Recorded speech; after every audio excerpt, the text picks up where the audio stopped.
Well, that was very, very what it was. Thanks for hanging, my friends. It is good to be here on a Thursday. That's when I try to do some live streams and see what's happening. Um, but it doesn't always, it doesn't always happen. There's a lot of travel and a lot of different things that is going down. But I'm super jazzed to like take questions today and to hang out a little bit. Live stream Thursdays, yeah, often, not always, but often. Um, and we can do whatever we want, whatever we want. So what do? We talk about martial arts quite a bit. We do. I don't know how this was labeled because I've been tinkering around with labels and thumbnails and stuff to share things. But I was thinking today, I've really been into like getting getting quotes from people's life experiences and just digging into it a bit. And people seem to really like it and respond to it, and I like it. But also, like, there's 2 or 3 fights that I wanted to talk about that I was thinking about recently. I actually don't get to, or just maybe I choose not to. I'm actually not watching a lot of the big UFC fights these days. I'm traveling a lot for work. I got commentary and analysis gigs that I do for Karate Combat and Jorge Masvidal's show and Levels Fight League and a bunch of shows. And so I'm so busy on the weekends, but I found that by sort of not consuming that anymore, I'm seeing fighting very differently. I like to learn about life, watch fights, watch things that take place, look for analogies about life in certain situations that fighters find themselves in and certain scenarios in a fight. I've got lots of examples of things that I've learned. But yeah, I want to tell you about a couple fights because I've kind of been a bit distant from these big sort of current modern fights. Like I don't know if Pereira fights, I think, this weekend. I'm not even sure if I'll see that. I'll probably see it on Sunday or Monday. But because of that, I'm not listening to the marketing and I'm not listening to the packaging. And so I'm able to enjoy it in different ways. I don't want to knock how fighting is presented.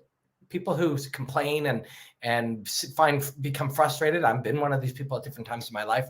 They suffer for needless reasons. I find a much better thing to do is see what alternative ways you can do things.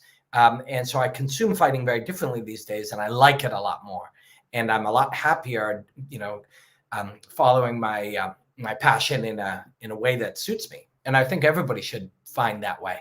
We don't need to all consume football or fighting or news or politics or whatever the same way. We all have different brains and different processors and different filters, and we can think about things outside of the group think, and it's very exciting to do so. But there are some fights that I've been thinking about lately, so I'll pepper them in. But yeah, let's start with a few quotes, okay? Because I've really enjoyed doing this, and people seem to have enjoyed it too. This is one that I think a lot of people right now, a lot of people that I'm exposed to when I'm making, pieces of art, talking content, whatever people want to call it. And I'm talking about life, and I'm talking about work, and I'm talking about being creative, and I'm talking about, trying to run your own business, the business of your life the way you want to. A lot of people find they're stuck in some ways or unsure. There's a lot of overthinking going on. And I love this Walt Disney quote. The way to get started is to quit talking and begin doing. I mean, Walt Disney, the way to get started is to quit talking and begin doing. I mean, right? And sometimes, and we all have some friends that are like this, that we offer, that, we trade ideas with. Some of us are like this. Some of us are like this at different times in our life. But this idea that thinking about doing a thing or talking about doing a thing can actually replace the doing of the thing. Sometimes, and I use this, I mentioned complaining earlier. I think of complaining as inaction that is camouflaged or disguised as action. So something bad is happening or something you don't like, you complain about it. I'm sorry, something in there. That's really awful. I don't know what, but this is real life, right? If you complain about something, sometimes you feel like you're taking some action, that the saying or the typing of the thing is actually doing something, and complaining actually gives you the feeling that you've taken some action about some injustice or something you don't like, and actually you haven't. You've just talked about it, right? And again, it's the same thing. The way to get started is to quit talking and get doing. Sometimes talking about the plan that you have to start a YouTube channel, to start your own company, to go to school, to start working out, whatever, the talking actually sort of appeases a little bit of a piece of you that feels like you did something. And now we can move on and not start working out, or not start our landscaping company, or not do the thing. And sometimes it's just, you just got to start. And there's something about the word starting too that I really, really like. And it's been really useful for me. When I build 5 or 6, I usually build 6 pieces. I have 6 pieces or more. Right now I've got about 18 that are clips of martial arts that I'm adding ideas to, or I'm sharing philosophy about, or I'm writing poetry on it, whatever it is I do with martial arts clips. But I don't even know what it is anymore. I just like it. And usually there's 6 to 18 happening. Clumps of 6 seem to work for me.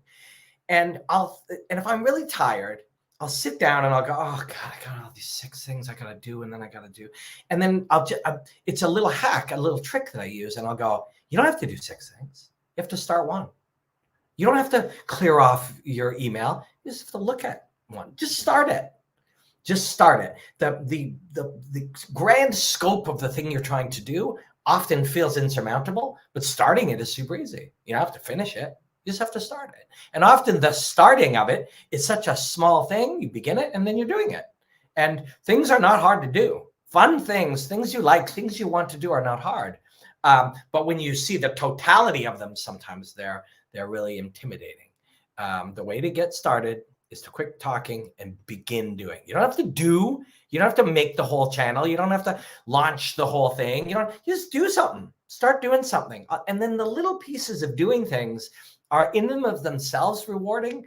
And then you start going and like, oh, God, I'm the pride that you feel sometimes if you start on a path right now, and in 2 or 3 years, it's unimaginable how much you will have learned.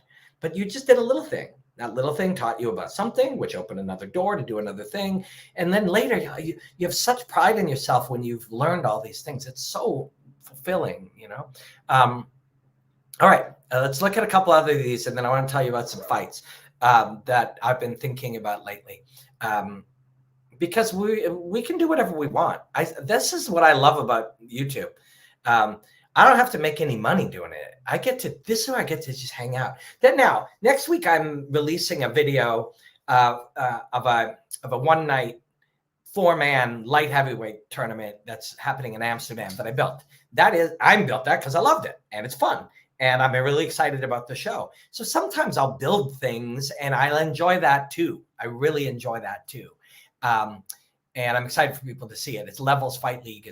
We'll put it out next week on my channel and on theirs. And I'll share bits on social so people might see it. I like building things. I like building shows and, analysis pieces. And sometimes I got a couple shows that I'm in the process of building. One is so exciting. It's still sort of top secret, but not somebody I already do work with. And I'm really proud to work for. And we're working on something bigger. Building a big show and building like segments and pieces and ideas. That's a really exciting thing. But so is just hanging out and talking about whatever you want. Like I can combine quotes and fights. It's my channel, right? Here's a good one. And very kind of obvious, but also when you really spend some time thinking about this, Oscar Wilde, be yourself. Everyone else is already taken. That may sound to somebody like, like just something people say and isn't it nice and whatever, that's encouraging, and it is encouraging. But man, when you really start looking at the people who are doing well, in whatever situation you're in, if you'd like to do a little more, you'd like to have a little more freedom, or you'd like to make a little more money or whatever it is, and you look at people, sometimes the ones that seem like everything is going for them Took him a while. That's a quote for later, I noticed, but took him a while. But it's being an individual, right? And there's nothing greater, for an individual than to get to express yourself how you are, right? It's a really fascinating one now that I think about a lot now that I'm a father, I have a daughter. It's like the world tries, not on purpose necessarily. It's just sort of how our societies and the world, some of the segments of the world that we live in, they kind of try to shoehorn you. They reward you for not being different. There's illusion of reward. There's a safety, a feeling, an implication of safety if you're kind of like everybody else. But that's a trap. That's an absolute trap, because the mass of everybody's kind of been shoehorned into this idea of what the world is supposed to be. At the very best is a dated idea, and quite probably flawed to begin with. And if you just sort of fall into this status quo of the way that the world has seemed to be for some amount of decades, you can, all your sharp edges can be smoothed out, and you end up kind of like everyone else, and your life ends up kind of like everyone else's, and that's okay. But you can also go, and that has been okay, and I have enjoyed, and my life is good, and I am grateful, and I can also be a bit more of an individual. Also, I can think about what I like, and often when we're thinking about topics like this, it's not just being an individual, but there are more than two ways to view something. And we're kind of these days so pushed into only two paradigms of thinking. We like red or we like blue. We like this guy or we like this woman. We agree with all the things this guy says, and disagree with all the things this person says, or vice versa. And that doesn't make any sense. You're an individual. You don't have to agree with this foreign policy and this idea of abortion and whatever this collection of beliefs is. Why on earth would half the world all have, or half of a country or a place all have the same 19 beliefs? It doesn't make any sense. Nobody would, no, if you're thinking as a free individual, that doesn't make sense. Now you might go, I agree with more of this one than this one. Okay, there's some sense in that, but it isn't the who you're gonna, which color jersey you're gonna cheer for, whether that's football or politics. It's sort of like, hey, wait a second. How much of these opinions of mine are actually mine, and how much have they been kind of allotted to me and assigned to me by being a part of this group? Do I like our quarterback? The one that comes with our town? Do I like the person? Like a lot of these, the thinking of this, the being an individual is, you don't either have to agree with the promoter or the face or the famous person, or totally disagree, but you're part of this pack or this pack. There are subtleties and there are gray areas. And the more of an individual you are, the more of an individual you allow yourself to be and pursue becoming, the more these nuanced things sort of make sense. There's a lot of a process. We'll talk about a couple of fights in a second. There's a lot of fighting is the thing I'm immersed in, and I think a lot of people that would watch Robin Black's YouTube channel, fighting is something you're all immersed in. For somebody else, we could have some guy like me sitting somewhere talking about football or music. This applies exactly the same way. Often there starts to be only 5 or 6 conversations. Is this guy the best ever? Or is he? What's he going to do to get a GOAT status? Who's on your Mount Rushmore of people? What's next for this guy? Do you think he gets the next title shot? All of these things, if they're the only 6 narratives you have, and it's the same with football, and it's the same with politics, and it's the same with food, all of a sudden you're getting shoehorned in. These narratives dominate your thinking. And through the domination of your thinking, it actually makes it too noisy to think off on another line. And the more you think off on another line, speak about things that are different, read about things that are different, consume things that are different, the more you break that, the freer your thinking becomes, and the more you become like you. We don't all have to. 50% of us don't have to love Jake Paul, and the other 50% hate him. And the 50% that love him have the 5 reasons that they do, and the other have the 5 reasons they hate him. And then we just sit there and argue. That's not free thinking. That is having your thoughts influenced for somebody else's commerce.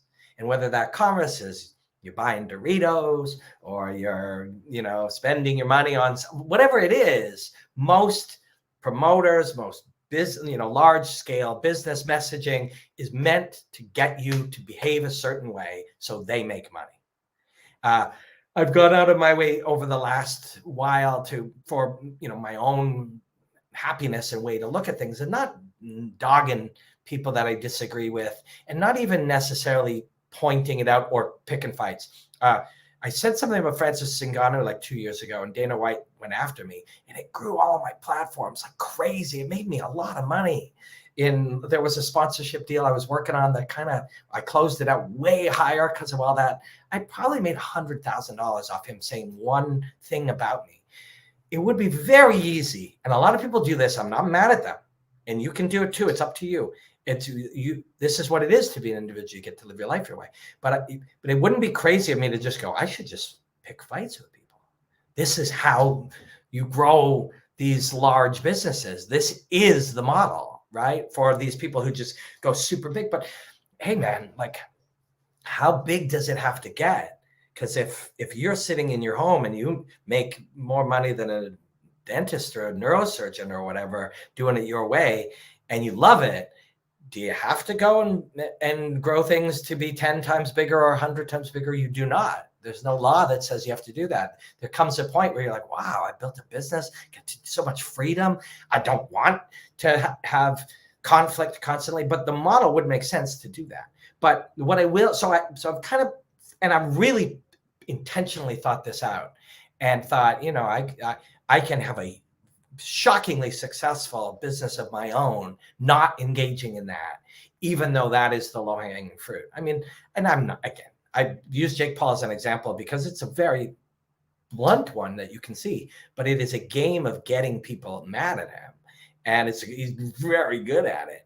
And yes, that model is not hard to do. It is not hard to do, but there's things that happen to you when you do them. Are you being your best you if you're creating things? I will throw an opinion or an observation or something. I don't think Colby Covington is living his happiest life playing a character that does this. When people say, hey, this isn't actually what he's like, eventually you are kind of like that because you're just doing that. You lose friends, people throwing boomerangs at you, and you get allegedly hit by people on the street and like get kicked out of gyms. Is that your best life? If you hadn't done that, would you make the same money being a Ronin fighting for all these different shows and you got cut and said, maybe that life's better. The parallel lives, you might have got cut by the UFC. So instead you created this, really shameful character that you're not probably proud of.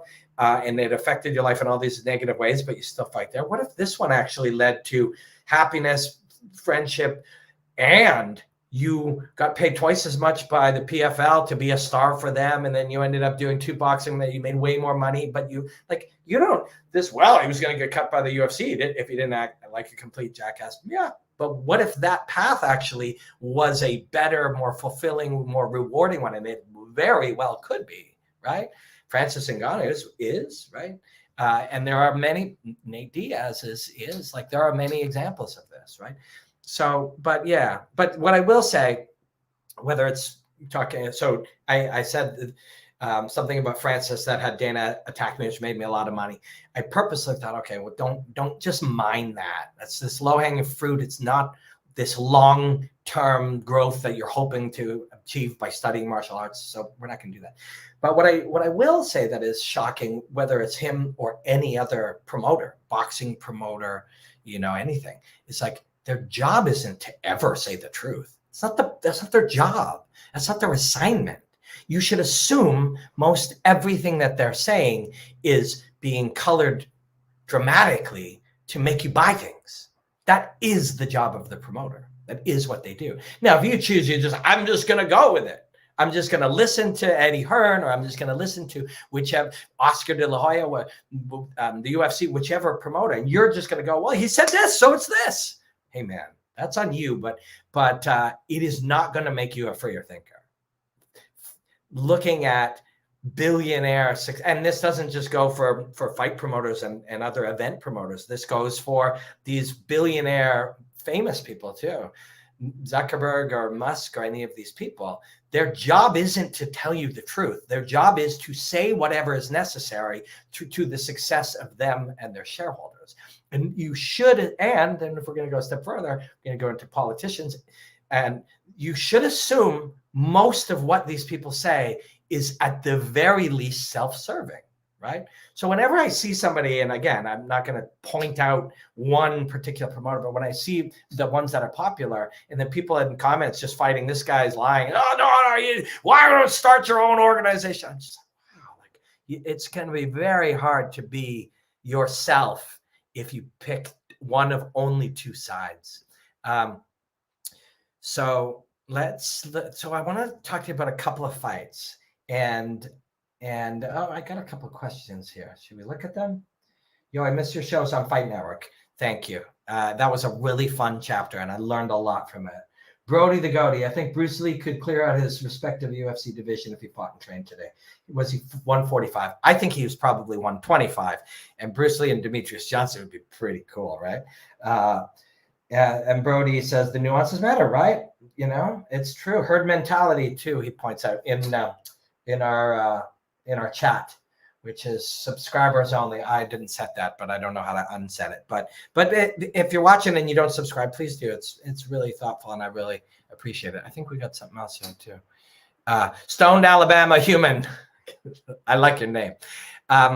So yeah, when I was looking through some old fights, and I was actually just thinking of, you know, I want to go back and watch with the lens that I have now. We all change, right? You better be changing. You better have different opinions. Not better. You can do whatever you want, but you hope that your opinions of things, your view of things, the lens through which you view the world changes, right? If you loved something about, you can love the NFL or, you know, the Oscars or ketchup or whatever, and a decade later find that you don't like it anymore, right? That's okay. Now, then you say, why? What about me has changed? And then by looking at how you've changed, you really can see, okay, well, I may change again. How else could I become fitter? Could I sleep more? Could I become kinder? How could I, you know, be more present? Like, you have the ability to change. You know, I didn't put out anything in here about change in the quotes, but what's his name? He not busy being born is busy dying. Bob Dylan said that. If you're not being a new you are dying, right? And so my point was, as I was looking at it and realizing, I have a few friends that I sort of share bits and pieces of content, mine and theirs. And theirs is 80% UFC, mine is almost 0%. And I get bits and pieces, and I realize that I actually am not really a fan of, you know, the marketing machine, the big machine of that. I am a fan of fighting, so I watch some of the fights, but I also, when I've extracted myself from the marketing, I'm able to see quite clearly that some of the fighters in other shows are as skilled, sometimes more skilled. Not all of the best fighters go there. So my view of it has changed over them. And then I was thinking about it. It's like, there was a time where I just was so passionate about this. Was it the fights, and I just accepted the packaging and marketing, or did I love the packaging and the marketing? And I think I did. But so then I thought, I'm going to go back and watch a few fights where I just remember like being so jazzed about them, and watch them sound off, which is usually how I do, unless Rogan and Anik are together, and I really admire both of them.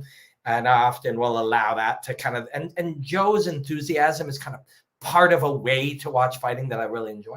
But so I went back, and I was like, okay, there's a few fights I really want to look at. And of course, one of them for me, I say, of course, because for myself, I watched Cub Swanson fight Doo Ho Choi in Toronto with Kelvin Gastelum. We were at backstage at the show. Me and Gastelum were just so jazzed up and moving around, and like, and he had just had an unbelievable fight against that Green Beret. I sometimes I'm bad with names. It's not because I'm trying, not because I mean to be insulting or negative. Tim Kennedy.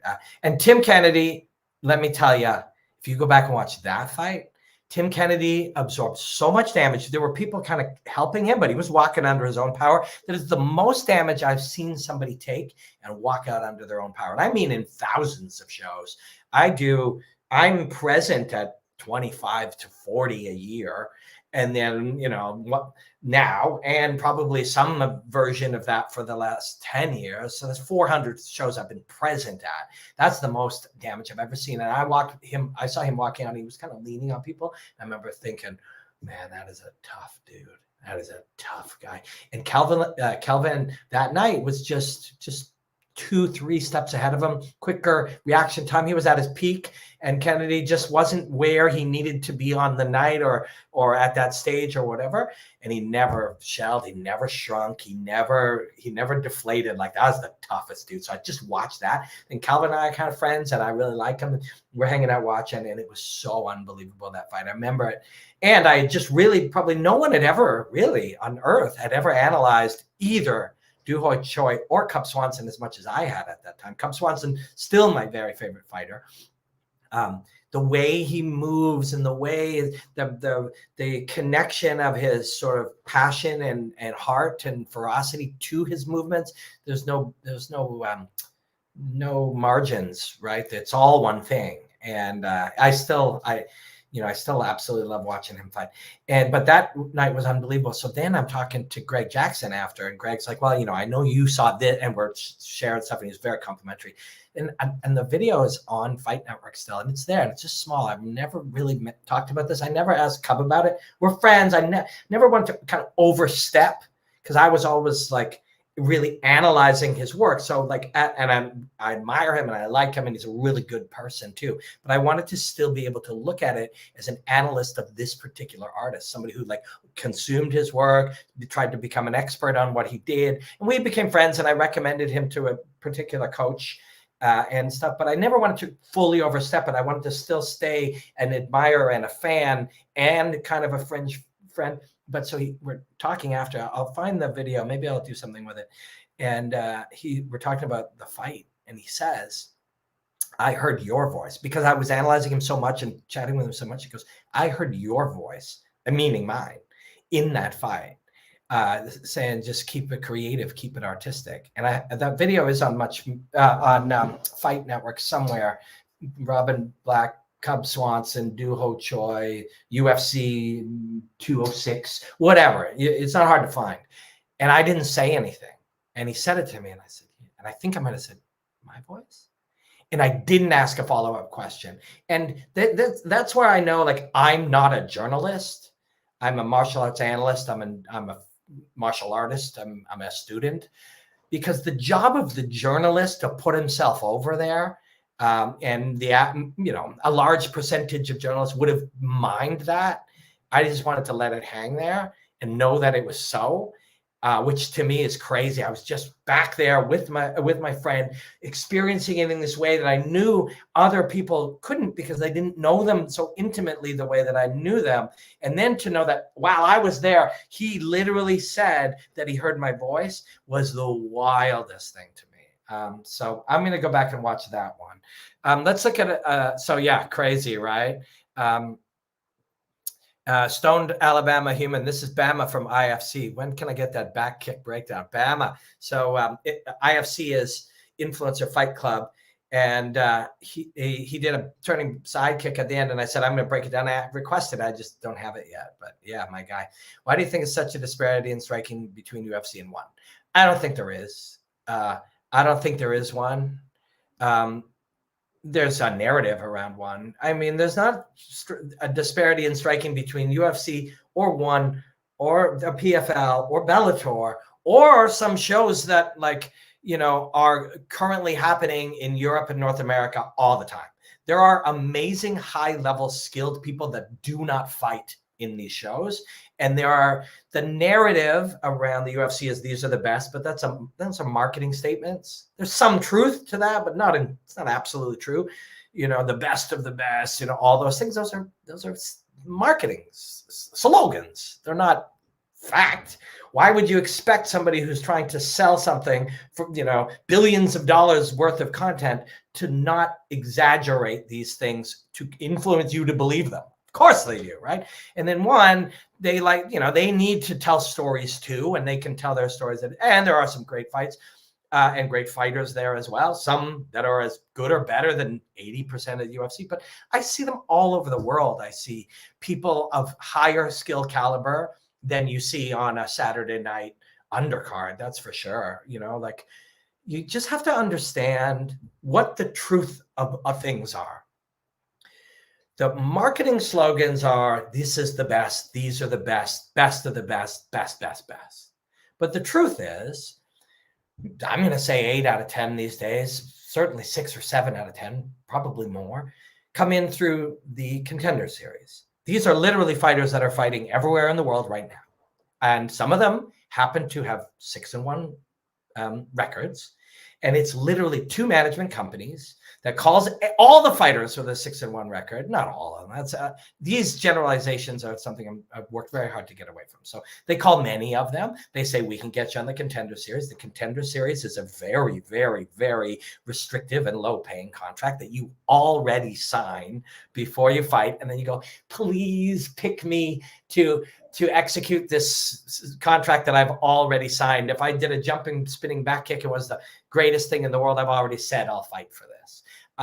And then that's how they get a very inexpensive amount of fighters, many of which are really good, but not all of them are the best. There are when I look, I have a friend that I'm dealing with about another thing that I'm not allowed to talk about yet, but that he's working in the martial arts field. We'll probably talk about it in the coming months. And when he talked to me about all the available elite fighters in the world, the list is shocking. Gustafsson is free, and Gegard is free, and Soren Bak, who's 16-1, and he just hasn't signed with, and Paul Hughes fights in the PFL. Paul Hughes, AJ McKee, will beat a UFC fighter at 145 or 155 on any night. The best of the best. The guys that we're saying is Ilya, the best. We just do this, right? We do this because we're taught to do this. This is a natural human. If you could consume things that you love without the sales, without the marketing, without the buzz, without the hype, and all that stuff's fun. You don't have to do that. But if you did, over time, months and years, you would start to be immune to that messaging, and then you could see reality. And I find that this has made my life infinitely better. Of course, it doesn't matter with fighting for most people. It's just, that's something we do to be entertained. I happen to work in the business in many different areas of the fighting business, so maybe it's helpful for me that way, but I'm also happier. But I've found this to be true. I do not watch political debates, and I do not watch the news sources talking about these things, because these things are repeated over and over that you believe one of two things. And it's not some cabal of P. Diddy driven crazies, probably. It's just the way that the society kind of works.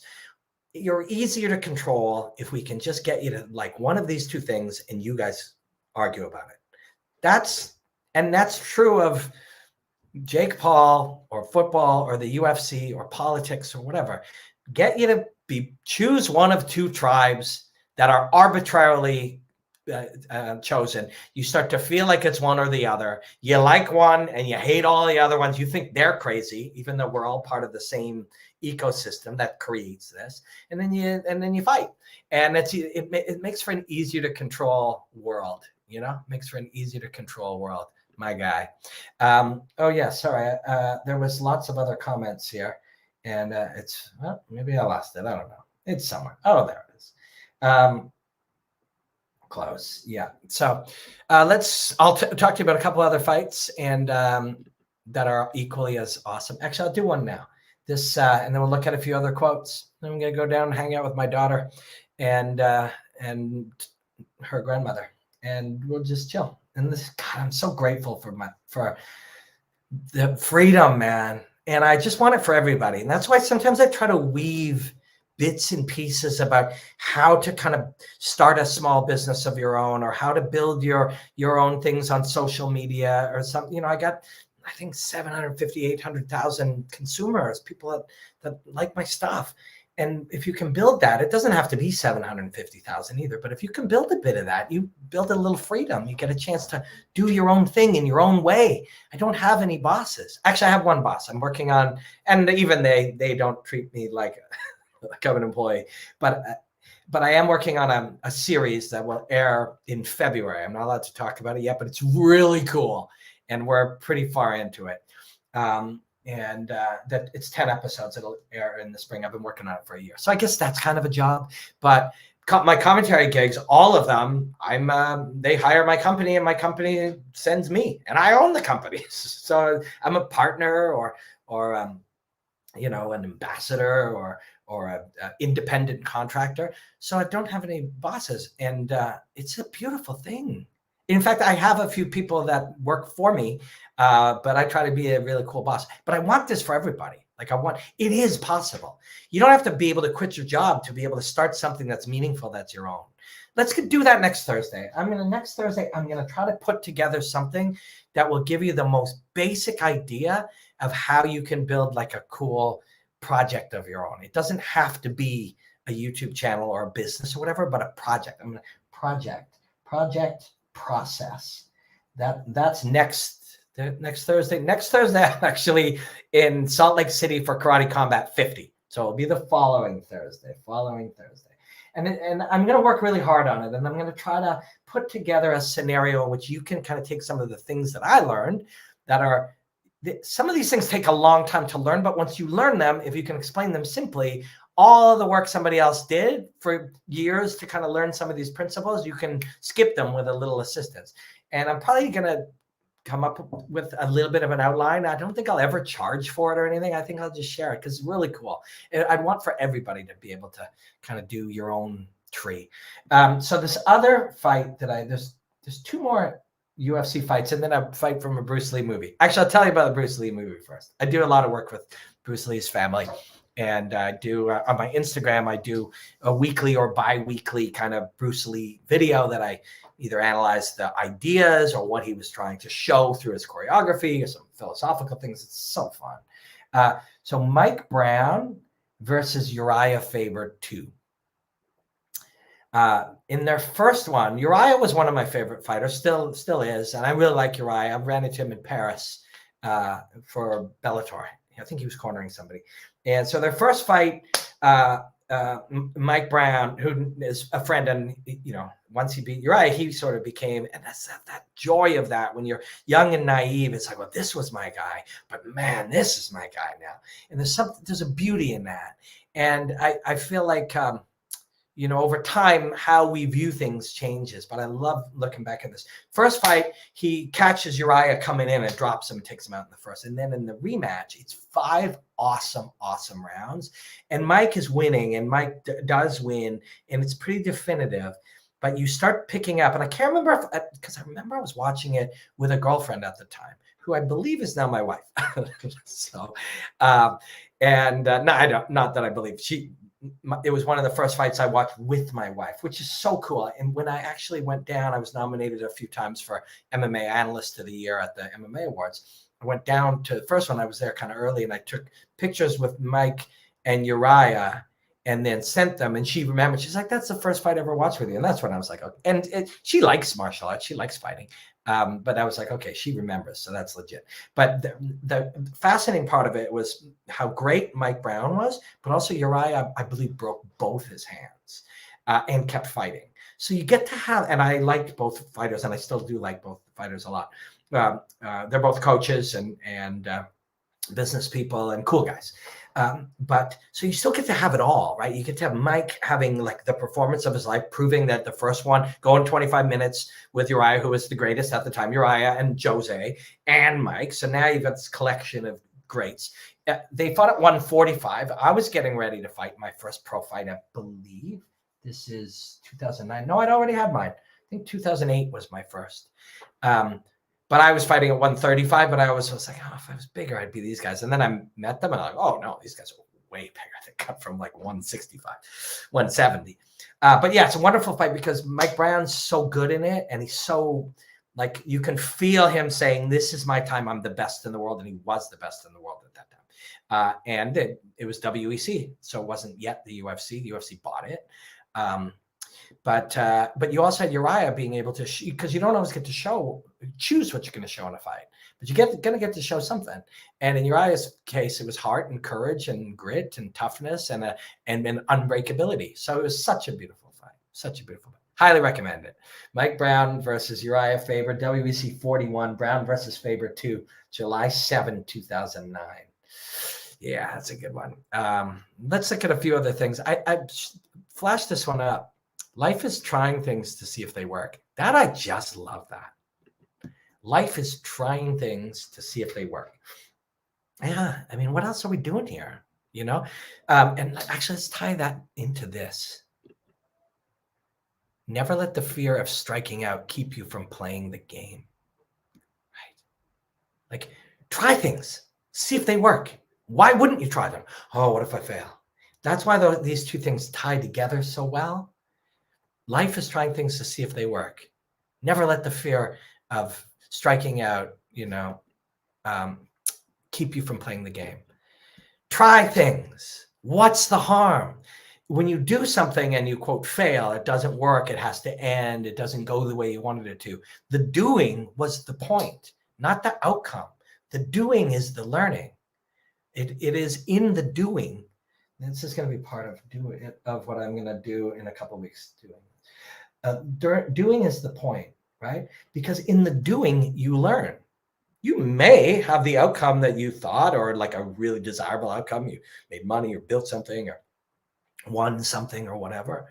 But whether you do or not, you did something. And as a result, you learned, you gain new knowledge, you gain new information. You prove to yourself you can do dangerous things and scary things and difficult things, right? Like, it's the doing.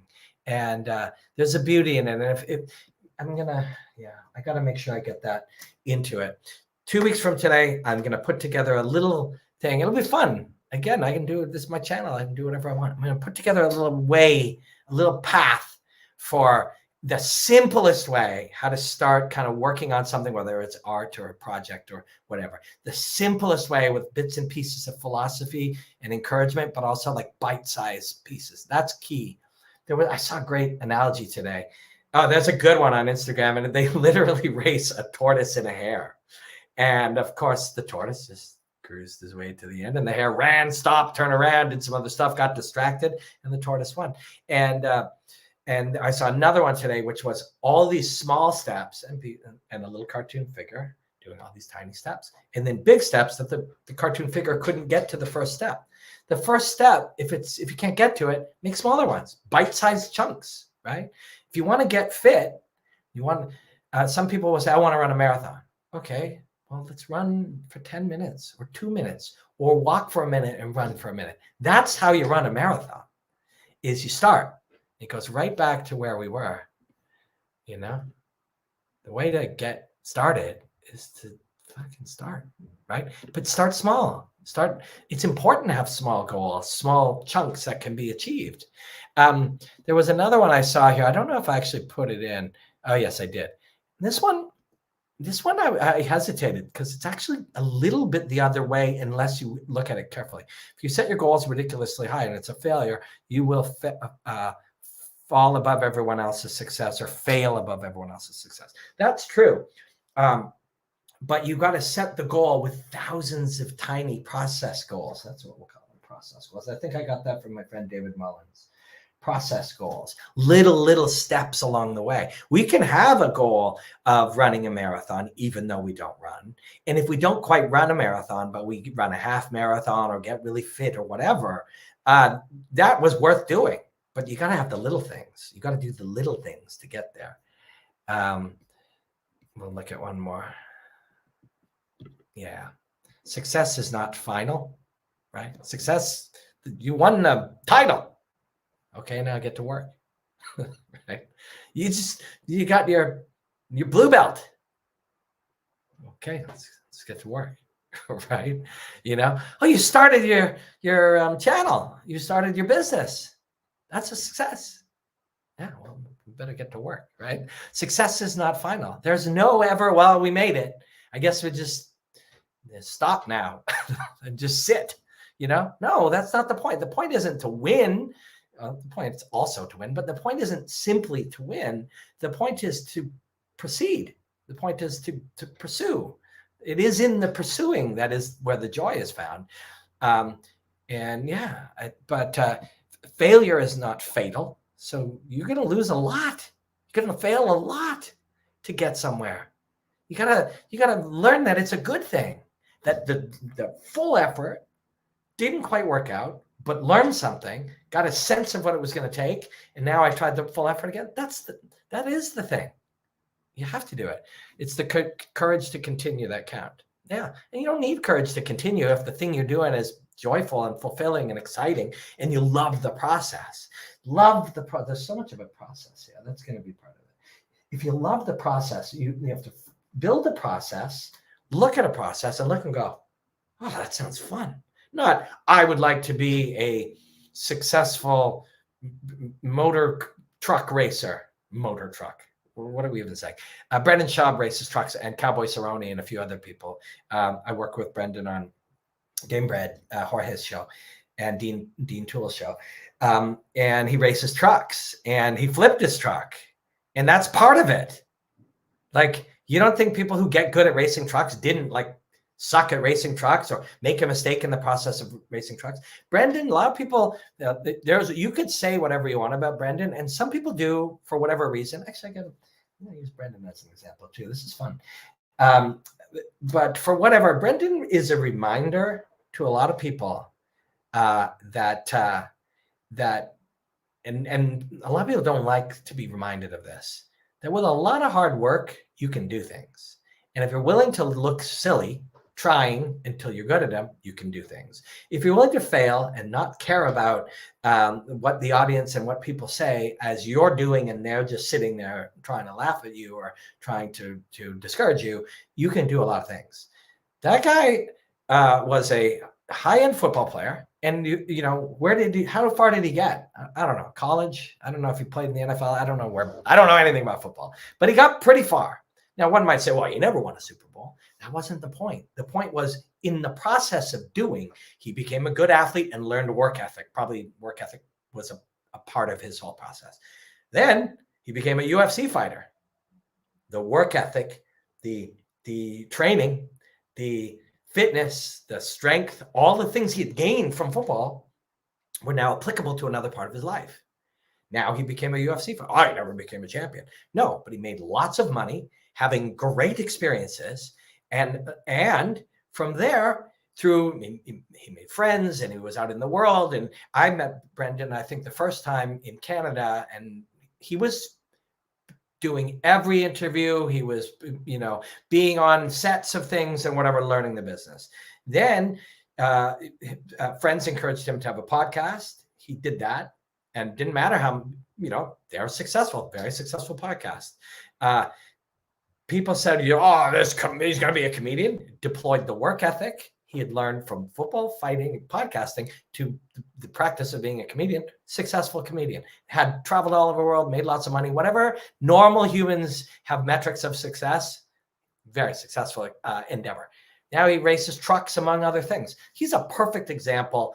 But the people who kind of are like the Reddit, subreddits, and people who are like always trying to use him as some point, he is a reminder of what is possible.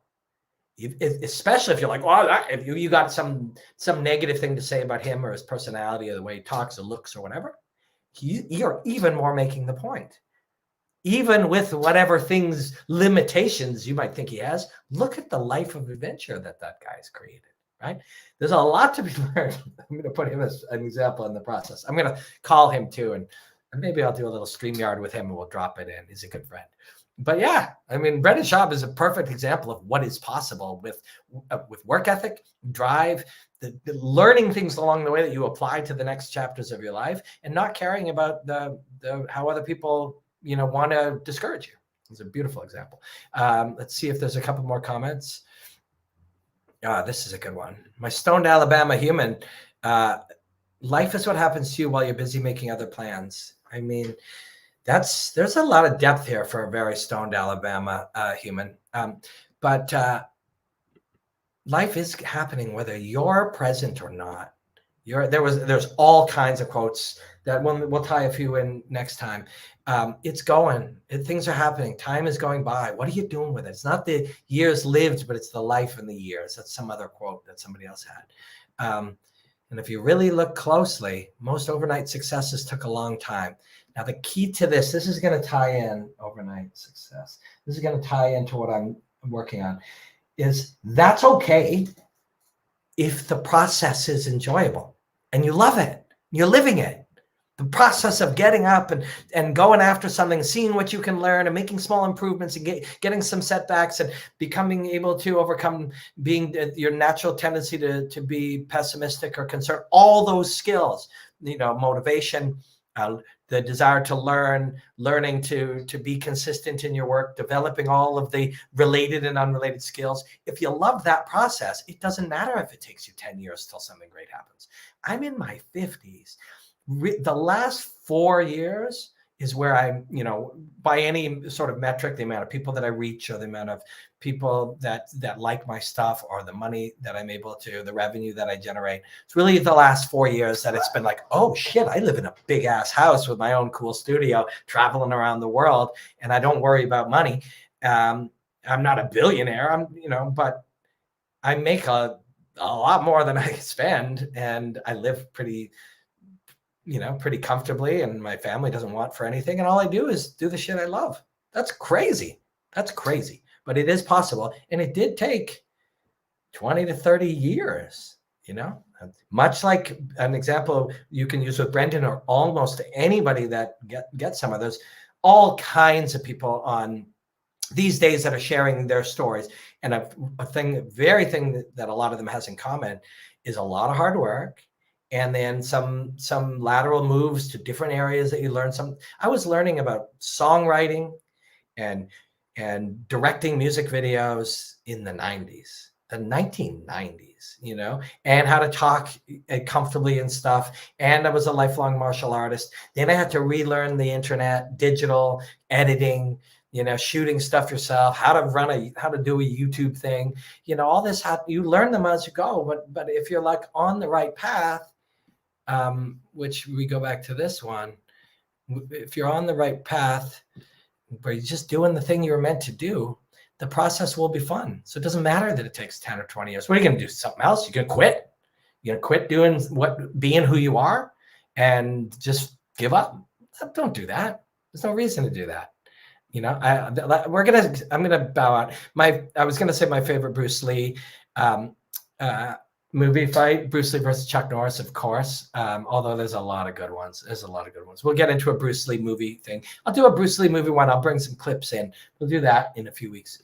So my daughter's going to be 3. So there's a lot of Dr. Seuss around. You get a lot of insight into life from Dr. Seuss. You have brains in your head. You have feet in your shoes. You can steer yourself any direction you choose. It's true. A lot of, if you got a lot of debts and expenses, you can get rid of them. If you do a job that you hate, but you live in a bigger place and you could live in a small one, do a job that you like, you could do it. We have a lot of control over our lives, and the biggest part, one of the biggest things about it is you have to start with the belief that that's true, and it is true. But you need to know it's true. Need to know that you are not a slave to your job. You are not a slave to your circumstances. You're not even a slave. If your health is bad, there are tiny things you can do to improve it. You may not be fully healthy because there are people with very real health challenges, but there's something small they might be able to do to just improve that. You've got stress issues. There are things we can do to improve those. You got money issues. We can find ways to make more money, but we could also cut our expenses and not live this thing that we're all told we're supposed to live and have a mortgage we can't afford and a yellow truck that we don't need. You can have those things, but you don't have to. If doing something you loved was more important than the big truck, that's an option, right? But we'll talk about all that when we do project process. It's a little too dry, but I'm going to do that in 2 weeks. I'm going to work on it on the plane. I don't know where people are watching this is streamed on my YouTube channel. Some people watch it on Twitter and some people watch it on Facebook because I put the links there. But if you're watching somewhere else, please check out my YouTube channel. I'm having a lot of fun with it, and it's very, very freeing. And I get a lot out of sitting and chatting these things out loud. A lot of these are things that I've taken months and years to percolate, ideas that I've learned from other people and from, I've added something not everybody can do, but you could try, is you can add a reading practice every day. And I know this thing is great. There's a lot of scrolling. There are some great things in here. And podcasts are great too, but podcasts are really good. And like we're chatting here, open-ended. You can share ideas in real time. That's great. But a really good book is somebody's work refined and re-refined. And sometimes this one is so great. Rick Rubin, The Creative Act, A Way of Being, very good. I just saw that there. I'm also really into this book. That's a pretty simple one for me, obviously. I mean, anytime we say obviously, I hear other people say it, and then I say it. A lot of things are not obvious that you say. Obviously, I love martial arts books. Well, if you just turn this on, although you can see Bruce Lee and Muhammad Ali back there, it might not be obvious. Things that sometimes we're like, that's obvious are not. But yeah, this has been really fun. It's always hard to jump off when there's 150 people hanging. I feel like I'm letting you down, that you wanted to hang here with me. But I got to go. I'm going to go spend some time with my daughter. This is the thing that I'm going to try to talk about in 2 weeks, is how to get the freedom to do. That's the great joy of my life right now, is freedom. Like, I'll tell you about my day quickly. I had a meeting this morning with a good friend about a really cool project. And then I dropped my daughter at school. On the way, we looked at ducks. Then I had a good meeting with a friend on a really cool project. I went to the gym. While at the gym, I put out my piece for the day. Most of the time, I'm going to stand on the treadmill. It takes about 40 minutes to take a piece I've already built and populate the different platforms, Instagram and TikTok and stuff. Tomorrow, I've got a really fun one, a really cool knockout that I've got a poetic kind of vibe to. It takes about 40 minutes. So I do a hard incline on that, and then I work out. Then I came back and I made art. I made stuff with Bruce Lee footage and video pieces. Then I picked up my daughter, gave her lunch. She took a nap. I made more art. Then she woke up, did some other things at home with her. Now she's with her grandma, and I'm hanging out with you guys. That's a pretty great day. That's a pretty unbelievable day. And I am really grateful. And I'm really grateful that anybody watches my stuff and takes some interest in it and finds some value in it. That is just the greatest thing. But I thank you, and I'm sad to jump off when there's 150 people streaming. If you're watching this at other times, you didn't watch it live, but you're watching it at other times, thank you for watching. And please share. If you like my stuff, please share it. Because you guys are giving me a pretty great life, and I can't thank you enough. And I'm going to try to repay you by giving you a little bit of the process as best as I've learned it in 2 weeks. So I'll be at Karate Combat 50 next week, and then after that we'll hang and we'll do it. I'll be in a different place because I'm moving to Montreal for about 6-7 weeks. My wife is already there. She's working on a show. She's in musical theater. Pack up my daughter after gymnastics, take her to gymnastics Saturday morning, and we'll drive 7 hours to Montreal. Not easy with a 3-year-old, but we'll listen to lots of songs. And then I'll be living in Montreal, flying to do my Game Bred and a couple of Karate Combats and Levels Fight League in Amsterdam. So I'll be flying out of Montreal. So I'll have probably not my awesome favorite, delightful studio setup next time, but forgive me for that. Thank you again, and please share my stuff if you like it. It means a lot to me.